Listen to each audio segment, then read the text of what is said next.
Welcome back to another edition of the Inside Indian Hill Braves Athletics Podcast here on IndianHillBraves.org and ESPN Media, powered by Sidearm Sports. My name is Jason Griefer. Brian Phelps is always joining us to talk all things Indian Hill athletics. Brian, good to talk to you once again. A lot of things to get to. I'm just going to jump right into it here. Let's start on the diamond with your baseball team right now. Solid season they have thus far in third place in the CHL. A chance to potentially move up as you've got a couple of games slated with Reading in the next week or so. They are at the top of the standings right now. Pretty tightly compacted league at the top as it stands right now. But this series against Reading not only can help you out as far as the league goes, and you still got an outside shot to catch them for the title. They're going to have to drop a couple of other ones, but can also help you as far as the postseason goes with the sectional seeding, and that draw slated to be announced within the next week or so.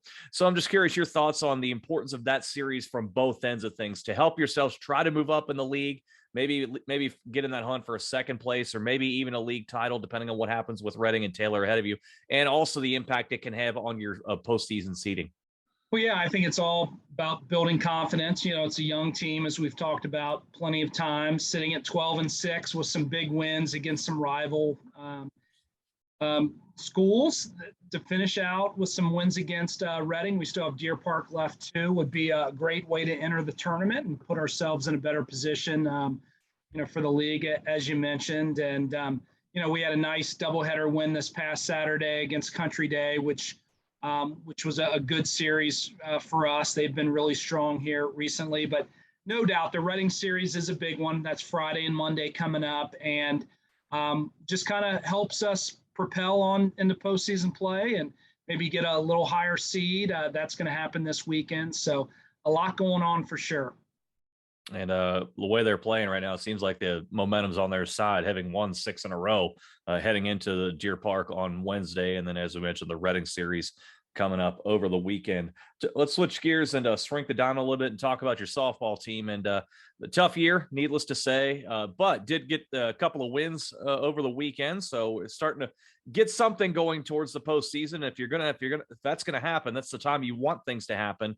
As you beat St. Bernard twice over the weekend, scoring 33 runs in the 2 games. But we know the sectional draw for the softball program. That's already been announced. And no favors done to your team. You got Taylor in round 1. If you're able to pull the upset there, you would advance to take on Mount Healthy in round 2, which would be, a very winnable outcome there. But just curious overall, your thoughts on the draw. Did it catch you by surprise? And just overall, what the 2 wins this weekend against St. Bernard did for your team. Yeah, I'll start off with the Saturday wins. It was great. The kids needed it, the coaches needed it, the community needed it. The first game was a really good game for us. The second game was actually a walk-off win, so even more exciting for the kids. We were up, then we were down, and we had to go to the bottom of the 7th to win it. So it was great. It was great to feel that win side of the column kind of thing. And with the sectional draw coming out, we know Taylor's really good, and they're a top seed.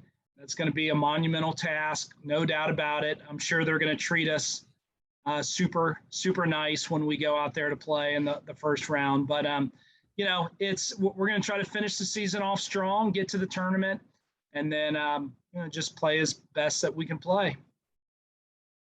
So, and as I said, get the momentum going, get some little positive energy going. You never know. You only got to beat them once.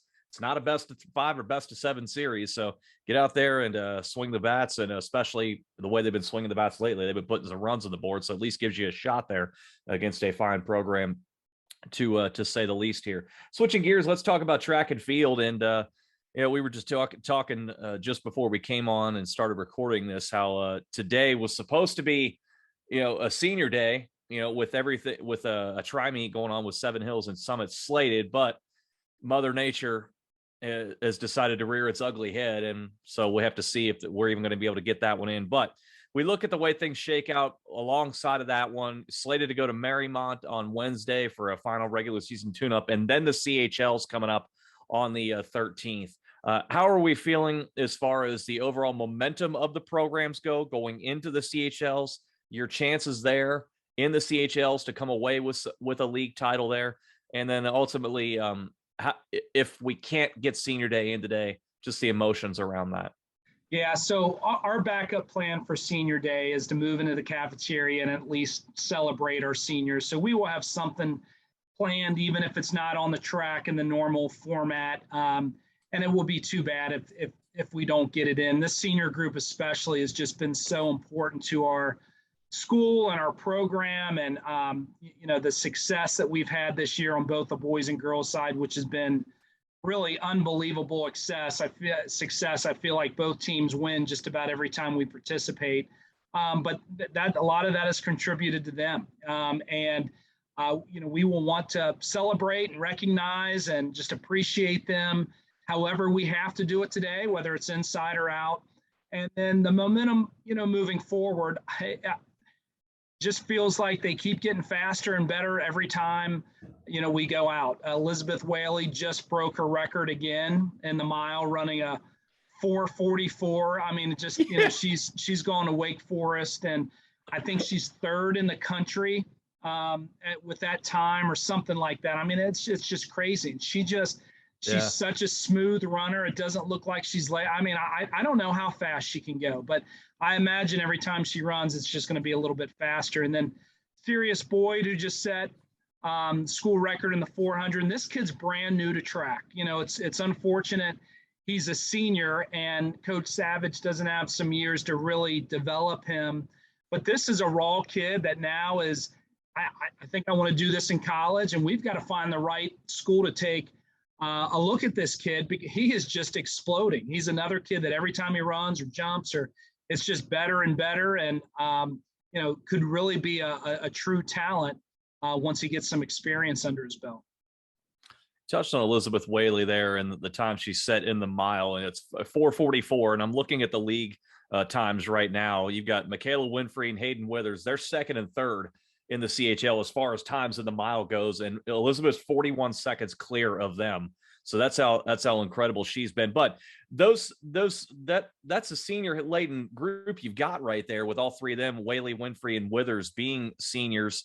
Withers also has the high time in the league in the 2 mile run. She's almost 20 seconds clear of the field there. Just kind of talk to us about those three right there and the void they are going to leave when they depart Indian Hill at the end of the year. No doubt. They've had great careers. Whenever you lose top level seniors like that, it puts a dent in your program. However, I will say that our coaching staff has done such a good job recruiting our own hallways to have a lot of underclassmen and have a lot of kids in the program that are also doing well. I don't know if we will have, the next Elizabeth Whaley in the next year or two. I mean, that's, she's about as good as it gets, but there's a lot of depth in this program. And like I said, a lot of kids participating and a lot of middle school kids participating. Our middle school team is huge. So we hope to continue to add the numbers and develop the talent. And you had talked about CHL earlier. I think both our boys and girls team have a real chance to not only do well, but they both have a chance to win our league and continue throughout the tournament. And we expect to have a good participation at the state level. You mentioned the size and the amount of interest in the middle school program and the participation there and the number of kids that you have there. How important is it for your high school coaches to maintain a good relationship with the middle school level so that retention carries on once those middle school kids reach Indian Hill High School? Yeah, absolutely. We talk about programs versus teams all the time. And, to be successful at the high school level, you have to develop programs and you have to have coaches that are aligned at the middle school and the high school level. And, we're fortunate a lot of our track and field coaches are in the building. So, they get a chance to be around each other and bounce ideas off each other and help each other's programs grow. And as we move forward in all of our sports, we're looking for that dynamic of having as many coaches in the building and developing the whole program, making connections and building relationships with our younger kids.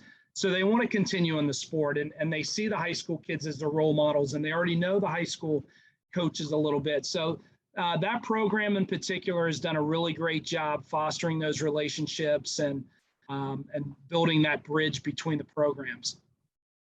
It keeps things going on the up and up, and especially with some of the student athletes we've mentioned here, real opportunity to make some hay, not only in the CHLs but going into the OHSAA tournaments as well. Let's talk about your lacrosse programs right now and kind of where they're at. They're both sitting right now at 8-4 with a week left to go in the regular season, and in about a week's time we'll know the postseason draw and their route to getting back to where they want to go. But we look at the way things shake out right now. The girls team right now, 8-4, as I said. They've got Springboro, Kings, Walnut Hills to finish the season. Trying to advance beyond the semis last year where they lost to Wyoming in the regional semis. The boys on the other side, they're 8-4, and boy, they've got a pretty tough schedule to finish out the season as well. They've got Wyoming, Moeller, Loveland, and also a couple of trips to Indiana coming up this weekend against Guerin Catholic and Center Grove. So I'm just curious with the way the lacrosse teams are playing right now, both the girls and the boys, your thoughts on their abilities to get, for the boys, back to the regional final and for the girls to reach the regional final this year. And obviously we know who's likely waiting for them in the regional final. We don't need to get into that prospective matchup, but how do you feel about the teams and the way they're playing right now in relation to their ability to get to at least a regional final? Yeah, well, the boys first. We've talked about it probably every week about how tough of a schedule they play, and it's here. And I think the number one thing is we're going to find out if this tough schedule gets us ready for the tournament. I think that it will. We clearly need to get some guys back on the field healthy, a little beat up right now. So I don't think we're going to limp through the rest of the year, but we have to kind of come together and play as tough as we can until we can get guys back on the field, which I think will be at latest by the time the tournament starts. So, like I said, we're going to see if this schedule prepares us to be the best team that we can be come the tournament. On the girls' side, I think they are starting to hit all cylinders. We're pretty healthy on that side and playing pretty well. We had an awesome senior night last night against Turpin, which was also our youth night. So the energy was great. We had tons of little girls, kind of the brave future in the stadium, making a tunnel for our girl. Just a fun night last night for sure for girls lacrosse. And they have a couple tough games coming up. But I think the girls, like I mentioned, are hitting on all cylinders at this point. We've got a key player we need to get back on the field that I think we'll have her back soon. And once we get her back, I think on the girls' side, they really can make a run and probably should make a run. And you mentioned the regional finals. That's the team we hope to see at that level, and we'll see what happens. Particularly on the girls' side of I'm looking at this roster, the makeup of it right now, and I'm seeing a program that is set up for success for several years into the future. We look at the way things are right now. If you look at the roster in IndianHillBraves.org, 2 seniors on this roster, Marina Anderson and Sophie Chabris, they're it. And the big thing is obviously, Lexi Larson, the Larsons, if you will. Lexi, we look at the way things shake out right now. She's on the edge of winning the scoring title in the league with 49 goals on the season. So I got to think especially around the girls program, and that's not to slight the boys, but the girls really feel like they've got things set up for a nice 3 to 5 year run potentially for that regional final, if not beyond, because they've got so many players getting so much experience right now. I would agree. And, our middle school program, we talked about track, has had a great season as well. So there's even some nice kids coming through the pipeline over the next couple years for sure. But yeah, as I mentioned, our senior night, as sad as it is to lose, 2 great kids and Marina and Sophie, the nice part about it is we're only losing 2 great kids, on to graduation, and we do return the majority of our roster. So no, I agree 100%. The future for girls lacrosse is very bright. A lot of the young players are some of our best players for sure. And we expect that they're only going to continue to get stronger, and we're going to get better as a team. And, we have high hopes in the near future for this team for sure. You have 4 of the top 13 scorers in the CHL, and they're all either freshmen or sophomores. So, to that point about the bright future for the program, let's talk about a program that always has a bright present, past, and future, and that's your tennis program, and kind of where they are right now, coming off the Coaches Classic, and that was a tough one, a tough outing as it always is. With the flight they usually seem to play in there, but we also now know the draw for the sectionals. But before we get there, I just want to get your thoughts on the Coaches Classic over this past weekend, how that went, and how are they feeling coming into this particular week, which is a gauntlet of a schedule to close the regular season. St. X, Covington Catholic, Walnut Hills has won the ECC already, and Mason at the end of the week.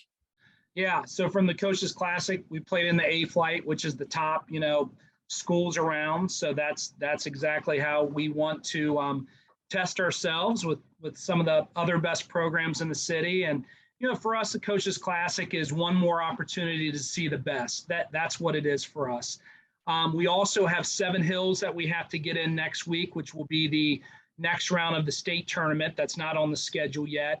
After beating Country Day in the first round 5-0 of the state side of the tournament. So yeah, with no doubt about it, we have a gauntlet coming up, and that is planned exactly right to be that way, to take us right into both the individual OHSA state tournament and the team state tournament. But yeah, this team continues to be really good, and we're even really good beyond 7 players, and that's a great position to be in.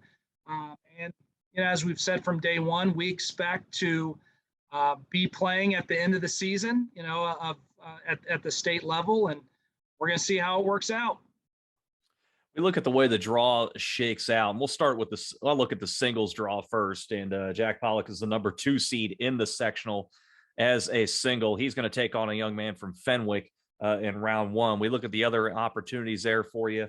Ishan Gandhi is going to take on one from Franklin, and then finally Ethan Camp getting a draw from taking on a young man who's a freshman over at Seven Hills. Just want to get your thoughts on the draw there for each of those individuals. Obviously, Jack being a number 2 seed, everybody's going to be looking at that because he's a 2 seed as a real opportunity to advance out of the sectional. But your thoughts also on the possibilities for Ethan and Ishan's to make some nice runs in the sectional. Yeah, we have so many players that are close to the same ability. And, when you go into this tournament, you kind of decide who's going to play singles and who's going to partner up for doubles. And, you play some different lineups like that throughout the year. But Jack, in particular, as you mentioned, being the number 2 seed, is really talented, has a chance to continue through the tournament. I think Ishan's draw was a tough one. We'll see. He's a good little player, but I know our coach has a lot of respect for the kid that he's playing. And then Ethan Camp, I think that'll be a good matchup with the Seven Hills player. And I think our thought is that's probably a 50-50 matchup for him. And then we're really excited about both of our doubles teams having the chance to play for a long time. Yeah, I was just going to head there next and talk about that. Your doubles team of Poffenberger and Passati, the number 1 seed in the sectional draw, and then Berghausen and Ryu, they're the 3 seed in the sectional draw. Are we looking at the possibility of an all Indian Hill sectional final there? That would be pretty great, and I think very possible. And all 4 of those players are outstanding players as well. And yeah, it'll be exciting to have a lot of Indian Hill kids, playing the last weekend. Yeah, we look at the way the draw shakes out there. Poffenberger and Passati take on a pair from Norwood, and then Berghausen and Ryu, they actually get an opening round bye, and they'll take on the winner of a matchup between Franklin and McNick. So as you said, good opportunity there, especially with them being on opposite sides of the draw, to perhaps see them in the sectional final there for sure. And, who knows where things go beyond that. As we're winding down the show here today and kind of putting a bow here on the podcast on the spring season, and obviously we still got a lot to be determined as far as, regionals and potentially state champions for your programs. I just want to get your kind of thoughts on overall and kind of this past spring season, this overall school year in totality, particularly given that we are on the other side of the height of the pandemic. Obviously, we're not out of it. COVID is still ever present in everybody's minds, but it's also at this point not necessarily focus 1 and 2 and 3 of everyone, and that we have something closer to what we had 3 years ago before the pandemic hits. How has that been for you, your coaches, and ultimately your student athletes? Yeah, so I'll start off by saying, besides the struggles with softball, which we've talked about, Mm-hmm. we've had a really strong spring, and we have a spring for the rest of the teams to really make some noise and make some runs in the tournament. So that's really exciting, where you have so many of your student athletes able to get deep in the tournament and realistically have some opportunities to win a state championship. I mean, that's such an awesome place to be in. From the pandemic side of it, to me, besides the rain, that's been a crazy spring, and the reschedules, it has felt like a normal spring. I do feel like, the senses we're on the other side of it. Now, we don't know what's lurking in front of us, next fall or next winter. And I don't even like to try to think that way. But I feel like it does feel like pre-pandemic, that we didn't have restrictions this spring, that our kids stayed healthy, our coaches stayed healthy. We didn't have, kids out for 10 days or 5 days or whatever the rules are, kind of currently. So that was great. That was great that it was kind of business as normal for the most part. And we didn't have those types of hurdles to deal with. High school kids and coaches have enough going on, especially in the spring. But, the entirety of the year, I think it was a great year. We dealt with the challenges that were in front of us, like every school did. I think we navigated it the best that we could. And, hopefully we're just on the other side of it. And these are things that we don't have to have as many restrictions as we have in the past. So as we look forward now into the future, and hopefully things continue on that path and we can continue to operate on something close to pre-pandemic levels, what's on the horizon for you? What's on the agenda for you for things that you want to work towards over the summer and into the fall to keep Indian Hill on the up and up? Yeah, so we are really close to hiring our next leader for our boys basketball program. We've finished all those kind of interviews, and there's a couple guys in particular that we've been more impressed with than the others. So that should happen hopefully in the next week. But just to continue to build our program, we are all about building relationships with our youth and our middle school and bridging those programs together. And we no longer have varsity head coaches. We have program directors, and their job is to think about the whole program and build the whole program. And I'm most excited about some of those changes that are happening and getting that mentality of, spending time with our youth and our families and, those kinds of things. And that just contributes to our community. We're not just trying to win games at the varsity level, but we're truly trying to be the best program that we can be. And at the end of the day, our goal is this, that there's not a kid in our district that feels like they need to go anywhere else in the city to get the best possible experience that they can have academically, in the arts, and then of course, for me in particular, from an athletic standpoint. So that's our goal this summer and beyond. And we're working really hard to make that all happen. And you finished out with a strong spring sports season. As you mentioned, the possibility of some state champions in there. You're right there as far as the all sports trophy in the league goes. So that might be a nice little bow to wrap up on this season. But nevertheless, keep everybody there, and they keep doing great things. And that gives us the opportunity to talk about it here on the program. Brian Phelps, greatly appreciate the time here once again. And best of luck to all of your programs as we move forward throughout the rest of the school year. Thank you. And thank you for everything you guys do for us. Absolutely. Brian Phelps, athletic director at Indian Hill High School, joining us here on the Indian Hill Braves Athletics podcast here on IndianHillBraves.org and ESP Media, powered by Sidearm Sports.